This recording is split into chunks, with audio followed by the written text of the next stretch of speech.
este pasaje de Hechos, el capítulo 12, versículo 24 hasta el 13:3. Vamos a reflexionar algunos minutos sobre esto. Y le he puesto por título La misión. La misión.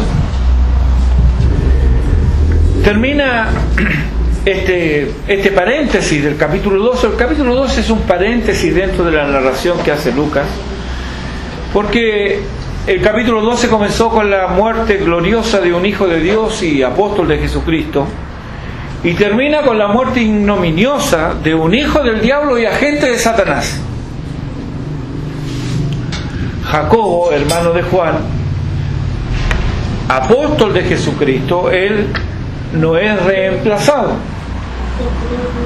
Judas sí fue reemplazado porque él no fue fiel a su oficio y llamamiento. En cambio, Jacobo cumplió su ministerio, y una vez cumplido su ministerio ya no necesita de un sucesor. Los apóstoles del Cordero son 12, y la Escritura está claramente en los nombres de cada uno de ellos, y no hay sucesores. Herodes Agripa, Herodes Agripa primero, colmó su medida de maldad y expiró de manera horrenda, según vimos el domingo pasado. Jacobo espera la bienaventuranza eterna, mientras que Herodes Agripa primero no puede esperar otra cosa que no sea una eternidad en el infierno. Ambos, Jacobo y Herodes Agripa, conocían la ley y los profetas. Ambos conocían el texto sagrado. Ambos profesaron conocer a Dios. Ambos conocieron de Jesucristo. Lo conocieron inclusive personalmente. Ambos se emocionaron con la ley del Señor. Y ambos conocieron de cerca a hombres piadosos. No obstante lo anterior, el destino eterno de cada uno de estos hombres es muy distinto. Uno es salvo y el otro no. Los hombres perversos no son inmortales. Las mujeres malvadas no son eternas. A todos nos llega el final. Dichosos y benditos aquellos que se arrepienten de sus pecados y vienen a Cristo. Pero cuando la maldad de los hombres fluye como río y aumenta como la pleamar, hemos de confiar en Dios, que limita y detiene el accionar de los malvados. Considera con atención reverente y también con gratitud este texto de Romanos 9, versículos 22 al 24.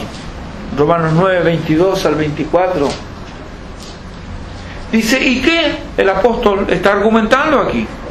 ¿Y qué si Dios, queriendo mostrar su ira y hacer notorio su poder? Nota, hermano, por ahí hay una idea de, Dios es amor, al final todos vamos a ser salvos. Mira lo que dice aquí.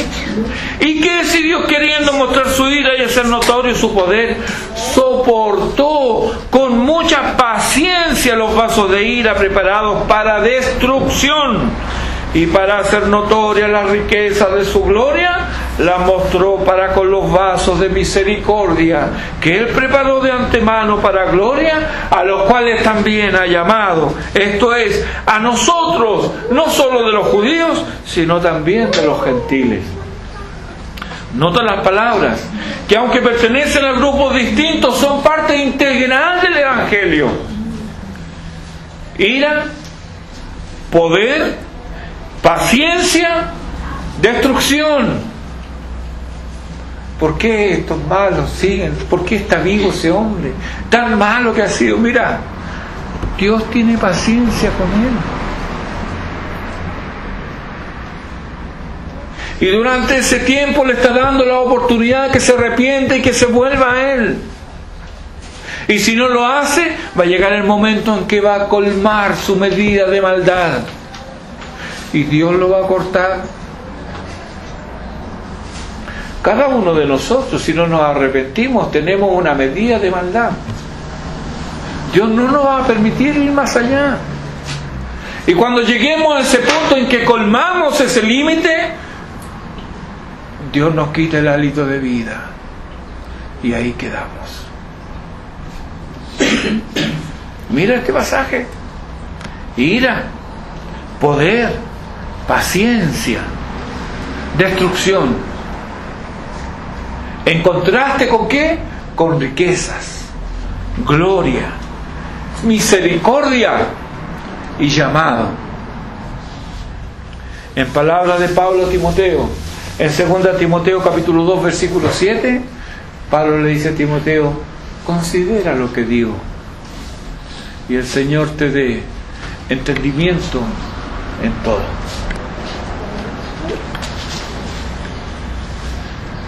Así es como para la salvación de algunos y condenación de otros hay un progreso continuo del Evangelio. El Evangelio es anunciado. Y uno puede decir: pero ¿cómo? Nadie, hablo y hablo y no vienen al Señor. Mira, Dios tiene paciencia. Tiene paciencia por dos motivos. El Señor no retarda su promesa, dice Pedro, sino que Él es paciente para concederle el tiempo, la oportunidad de que se vuelvan a Él. Pero otro está esperando que colmen su medida de maldad. Pero el Evangelio sigue avanzando. Luego de Hechos capítulo 6, 7 y en el 9:31, este versículo 24 es el tercer informe breve que inserta Lucas en su narración. Pero la palabra del Señor crecía y se multiplicaba. Se levantó Saulo, terminó muerto Esteban, la iglesia se diseminó, había miedo, había espanto, cada uno quería correr por su vida, pero el Evangelio corría. La iglesia lloró a Esteban, no se detuvo la iglesia, y el que era perseguidor se convirtió. Se levantó Herodes ahora, y solo por agradar, por caerle bien a un grupo, él persigue a los cristianos y mete a Pedro, lo mete preso. Antes ya había mandado decapitar a Jacob, solo para congraciarse con un grupo. ¿Hasta cuándo? Hasta que colmó su medida de maldad.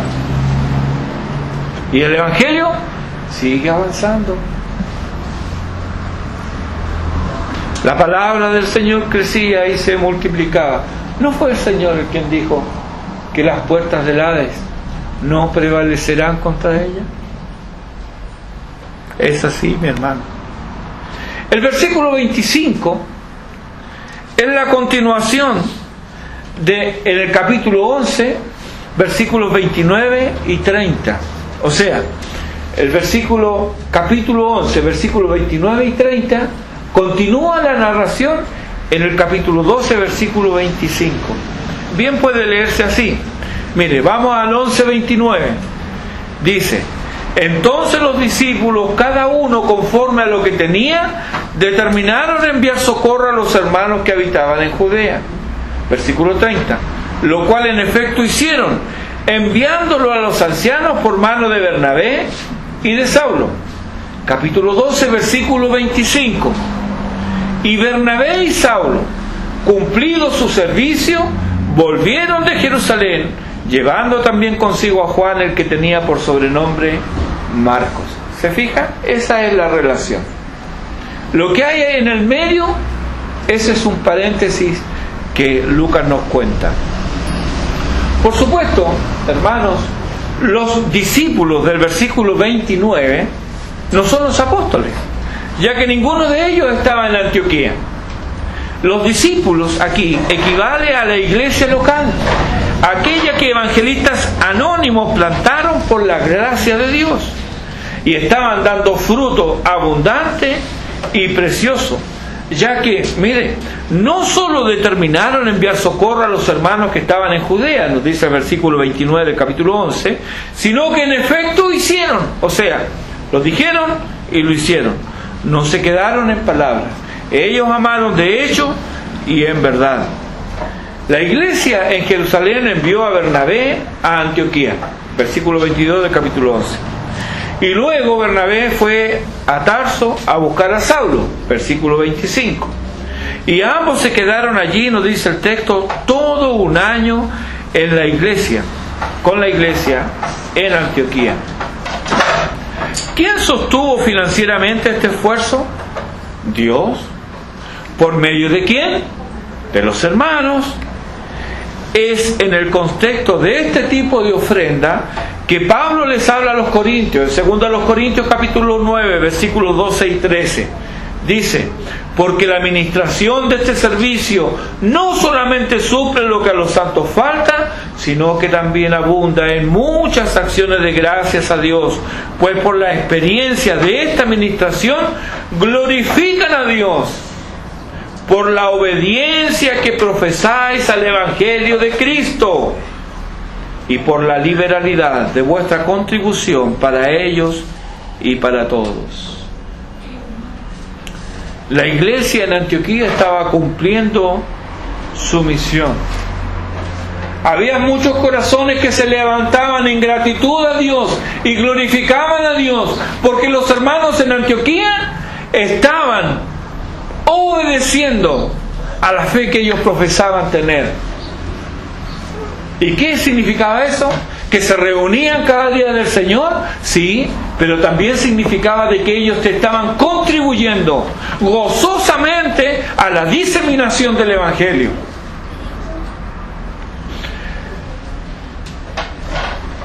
Ellos estaban cumpliendo su misión. Ellos estaban evangelizando, enviando y dando generosamente a la obra.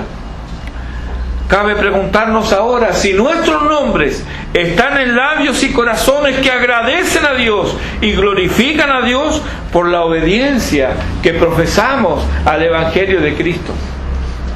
Esa pregunta yo me la tengo que hacer.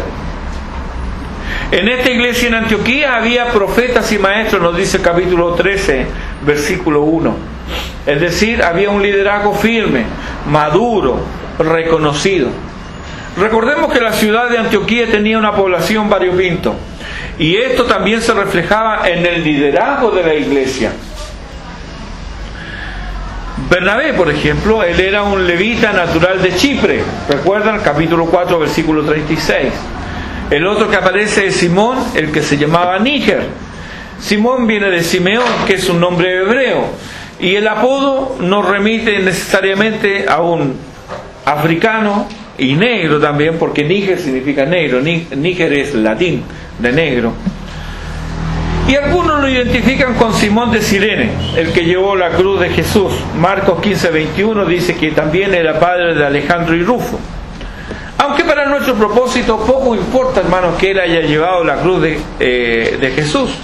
Lo importante y lo esencial es que él proclamaba el mensaje de la cruz. Luego viene otro africano, Lucio de Cirene, dice. Cirene es una ciudad del norte de África, en la actual Libia. El cuarto en la lista es Manaén. Este es interesante, porque este es el nombre griego del hebreo Menahem. Y algo que Lucas destaca es que este fue hermano de leche. Se crió junto con Herodes el tetrarca, junto con Herodes Antipa. Se criaron juntos. Herodes Antipa, ¿sabe quién fue? Fue el que mandó decapitar a Juan el Bautista. Herodes Antipa fue el que despreció y se burló del Señor. Mire qué contraste. Aquí tenemos dos más. Se criaron juntos. Este fue el Herodes que juzgó a Jesús, lo menospreció y se burló de él. Y fue quien mandó decapitar a Juan el Bautista, nos dice Lucas 9:9 y 23:11. Aquí vemos una vez más cómo dos hombres que son criados juntos tienen destinos tan diferentes, dependiendo esto si aceptan o desprecian a Jesucristo. En último lugar, Lucas menciona a alguien que ya conocemos, aquí en el versículo 1. Y este es a Saulo de Tarso. Tarso era una ciudad importante de Cilicia en el Asia Menor, que es la actual Turquía. Este era el liderazgo que había en Antioquía. Nacionalidades distintas, costumbres distintas. Pero esto era quienes, nos dice el versículo 2 y 3, ministrando estos al Señor y ayunando, dijo el Espíritu Santo, apartadme a Bernabé y a Saulo para la obra a que los he llamado. Entonces, habiendo ayunado y orado, les impusieron las manos y los despidieron. Algunas preguntas surgen de estos cortos versículos. Por ejemplo, ¿a quién o a quiénes reveló el Espíritu Santo su voluntad? ¿Solo a los líderes? Si así fuera, entonces el Espíritu Santo sería elitista, porque le revela su voluntad solo a los que están por delante.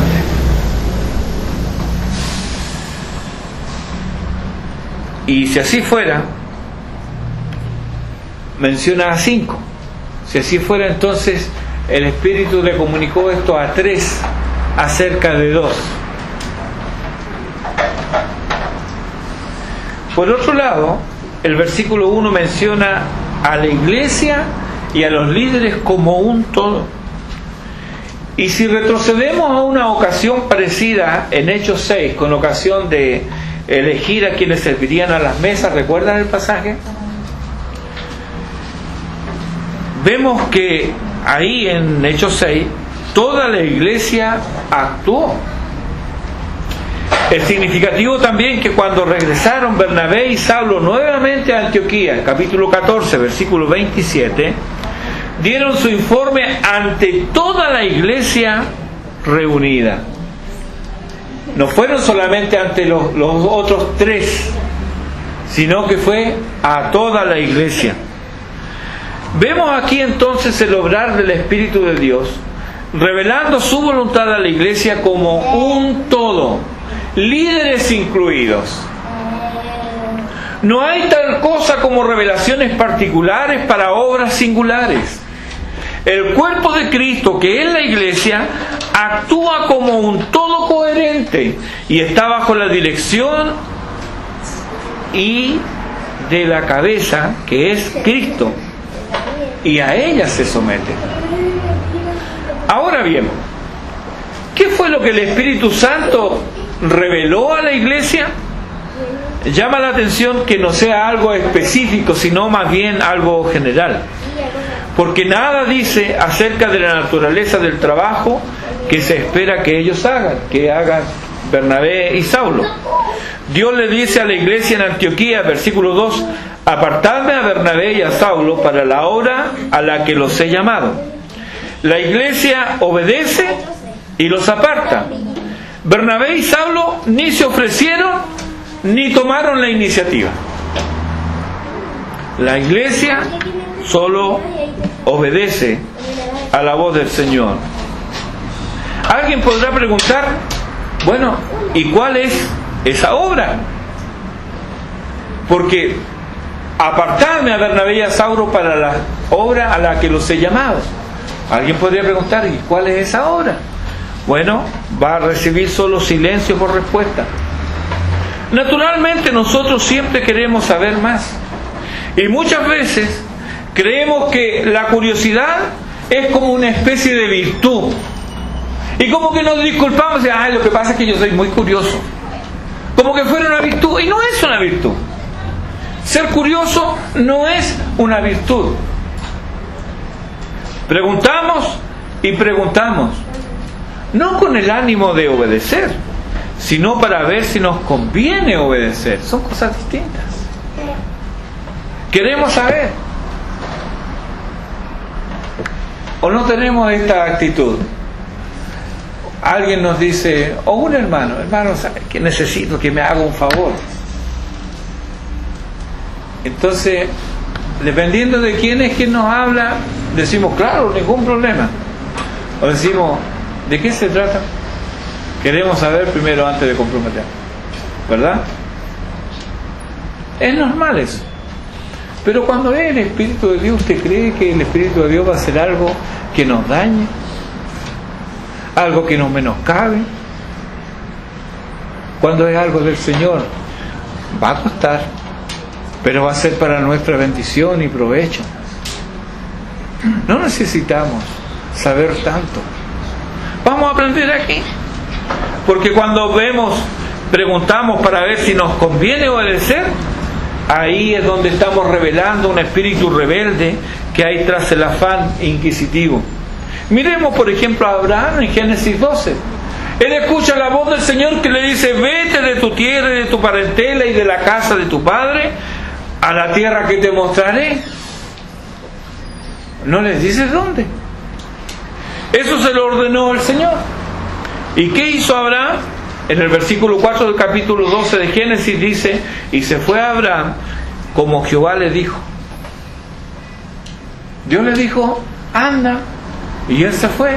¿A dónde? No sabía. ¿A cuál tierra? No se lo dijeron.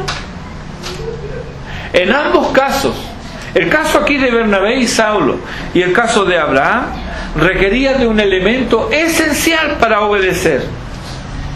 Para obedecer es necesaria la fe. Hebreos 11:6 nos dice, pero sin fe es imposible agradar a Dios. Y en el versículo 8 del capítulo 11 de Hebreos nos lo confirma. Dice, por la fe Abraham, siendo llamado, obedeció para salir al lugar que había de recibir como herencia, y salió, dice el texto, sin saber a dónde iba. De manera que la manera de responder al llamado de Dios es mediante la fe. Requiere fe. Otra pregunta que podemos hacer es, ¿cómo se reveló el llamado de Dios? ¿Cómo le habló Dios a la iglesia? ¿Fue por medio audible o por impresiones internas a los corazones? La verdad es que no lo sabemos. El texto tampoco lo dice. Insistimos aquí que no fue la iglesia, no fue alguien en particular, sino a la iglesia en general. No fue que alguien dijo, ¿sabes qué? Tengo una idea. No, el Señor puso en mi corazón algo que se usa hoy día que parece muy piadoso. No, el Señor me dijo. Y le dijo a él nada más. A nadie más le dijo. Dios no obra así. Aquí hay que hacer frente en esto, porque aquí la revelación es general. Él se lo hace, deja esta impresión, no solamente en el liderazgo de la iglesia, sino que en la iglesia misma. Es la iglesia la que aparta a Saulo y Bernabé. Pero aquí debemos hacer frente a un problema que excepcionalmente se manifestaba en la iglesia primitiva y que hoy día corroe a la iglesia moderna. ¿Cuál es este problema? En la presencia de no regenerados en las congregaciones. Obviamente que un no regenerado no tendrá impresiones del Espíritu que involucren a la iglesia en general, mientras tanto él mismo sea ajeno al obrar del Señor. Esto es obvio. Un no regenerado no tiene el mismo sentir, no tiene el mismo ideal, no tiene el mismo interés por las cosas del Señor, porque Dios le va a hablar. Y normalmente cuando hay un no regenerado, inclusive muchas veces cuando hay un cristiano, pero que se ha enfriado, que está muy débil, que anda en otras cosas, y se percibe de inmediato en una reunión porque él está con un espíritu contradictor. Todos los demás están de acuerdo en algo y él se opone. Pero yo pienso que no. Y en algunas iglesias estos, a veces no regenerados, son miembros, tienen voz, tienen voto. Ese es un problema. Debe orar el Señor primero. Primero debe convertirse. Y para ello debe primero arrepentirse. Porque si no hay arrepentimiento, hermano, no hay conversión. No hay conversión. Las personas no se convierten porque se emocionan. Herodes Agripa se emocionó leyendo la ley del Señor, pero era un hijo del diablo. Pero volviendo a nuestra pregunta, como quiera que fuera, que el Señor dio a conocer su voluntad a la iglesia, la iglesia se puso a ayunar y orar, porque había que confirmar el llamado de Dios. ¿Será esto del Señor? ¿O serán ideas nuestras? ¿Será que a lo mejor a nosotros nos gusta esto, pero en realidad no es algo que es del Señor? Y normalmente los hijos del Señor no son voluntariosos. Voluntarioso quiere decir que es alguien que se empeña en una idea y afirma su voluntad en esa idea. Y le da lo mismo lo que piensan los demás. Él dijo, voy para allá, y va para allá. Eso es voluntarioso. Un cristiano no es voluntarioso, porque no lo dirige su voluntad, lo dirige el Espíritu de Dios, o procura que el Espíritu de Dios lo dirija. Entonces, como quiere estar seguro, busca la dirección de Dios mediante la oración. Y la iglesia aquí, mediante oración y ayuno.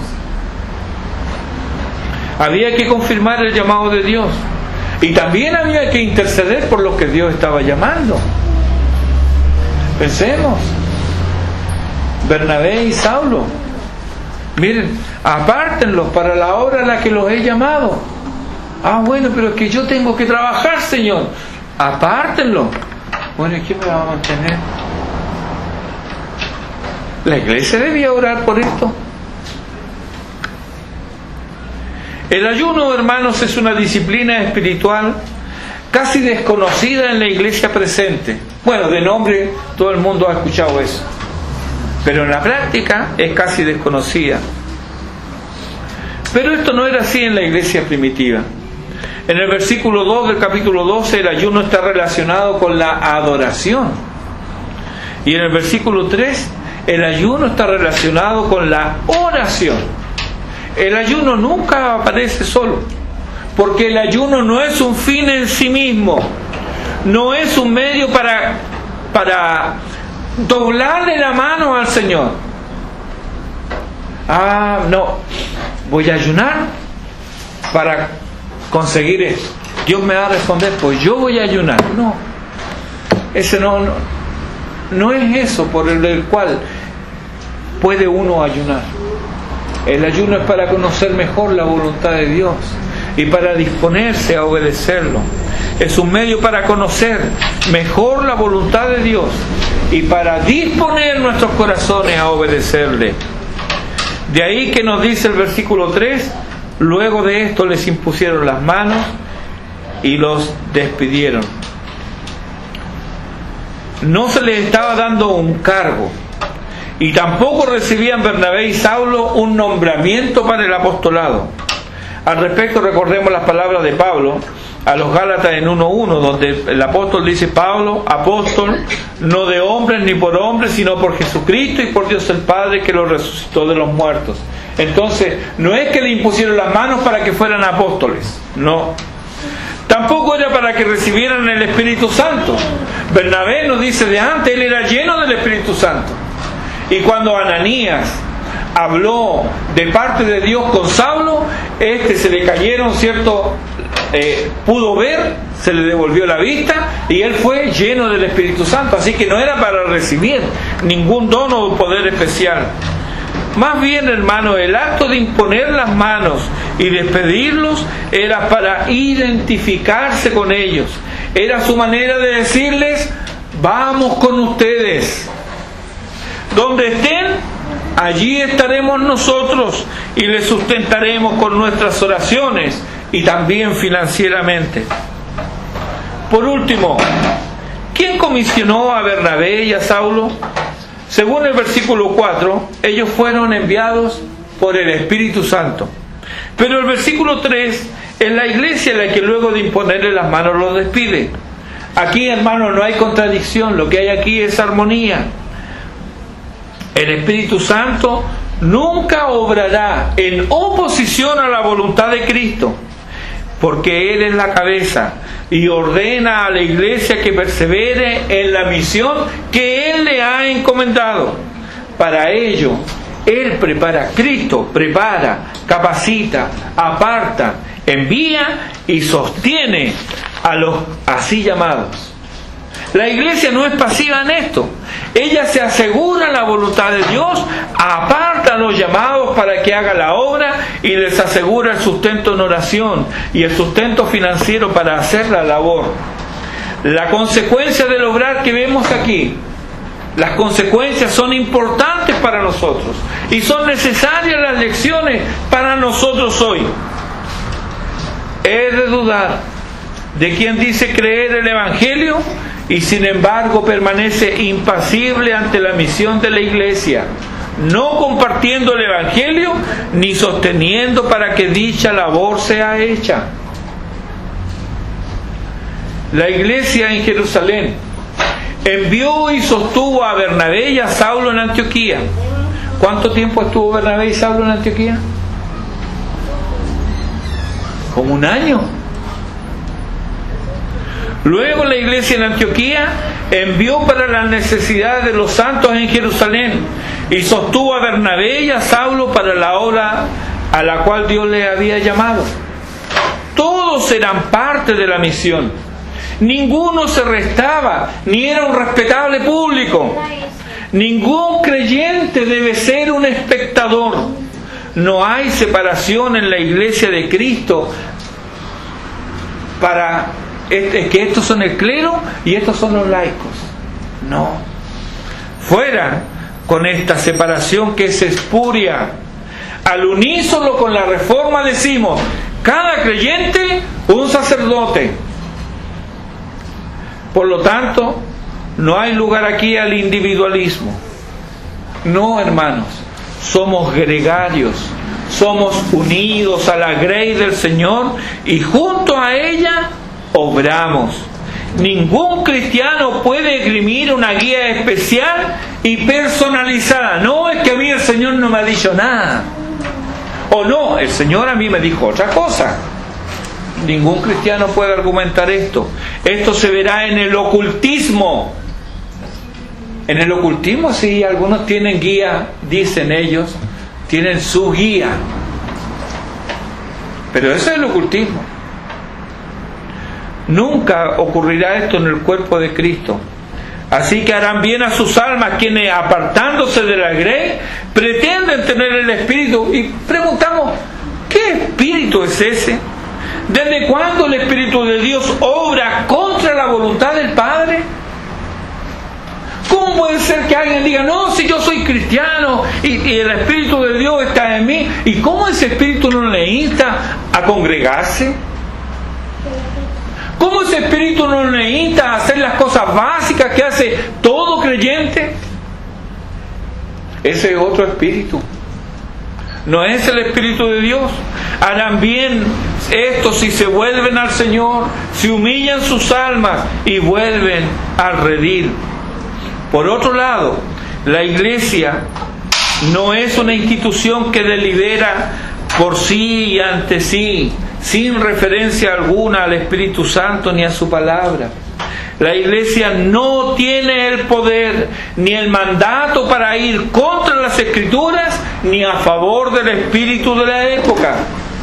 Cuando así lo hace, como vemos con temor y temblor que ocurre hoy día, ha dejado de ser iglesia y se ha convertido en sinagoga de Satanás. Otra lección a aprender es que Dios nos revelará solo lo necesario para obedecer, pero no nos dará un itinerario, ni nos dará una carta Gantt. La carta Gantt es un instrumento que se usa en las empresas para decir qué vamos a hacer, cuándo lo vamos a hacer, qué tiempo, eso en las empresas. La iglesia no funciona así. En esto se nota el espíritu empresarial de quienes pretenden que la obra del Espíritu se amolde a sus tiempos y circunstancias. Ayer y hoy necesitamos lo mismo si queremos agradar a Dios. ¿Qué necesitamos? Fe. Le fue necesaria a Abraham, a Bernabé y a Saulo, y también a ti. Recuerda, sin fe es imposible agradar a Dios. En la medida que obedecemos, Dios irá desplegando ante nosotros el camino que debemos recorrer, pero no sin antes dar pasos de fe. Por último, somos parte del redil del Señor. Él cuida y protege a los suyos. Si Él cuida de las aves, Él no nos desamparará a nosotros. Él da sustento y abrigo y bendice abundantemente el ojo misericordioso. Si Él recompensa, hermanos, un vaso de agua entregado en su nombre, ¿cuánto más no hará a aquel que da de beber el agua de la vida? Isaías 52:7 que leíamos dice: cuán hermosos son sobre los montes los pies del que trae alegres nuevas, del que anuncia la paz, del que trae nuevas del bien, del que publica salvación, del que dice a Sión: tu Dios reina. ¿Te ha llamado Dios? ¿Estás obedeciendo? Todos somos llamados. Algunos hoy Dios les llama al arrepentimiento. Si este es tu caso, no desoigas la voz de Dios y ven a Él. Entrégale tu vida a Cristo. Él dice: el que a mí viene, yo no le echo fuera. Ven tal como estás. Entrégale tu carga de pecado a Dios. Y Él hará de ti una nueva criatura. Ahora alguien podría decir: bueno, pero yo ya me he arrepentido, entonces ¿no me está llamando Dios? Sí, Dios te está llamando al servicio. Al que no lo conoce, Dios lo llama a salvación. Pero en aquellos de nosotros que Dios ha obrado, Dios nos llama al servicio. Si ya te ha llamado al arrepentimiento y te has arrepentido, Él te llama hoy a cumplir la misión. No una misión particular, es la misión de la iglesia. Ve, anda, camina, envía, sostiene. Experimenta, hermano, el gozo de servir a Cristo. Ese gozo solo será un anticipo del cielo. Que Dios nos bendiga. En el nombre de Cristo. Amén.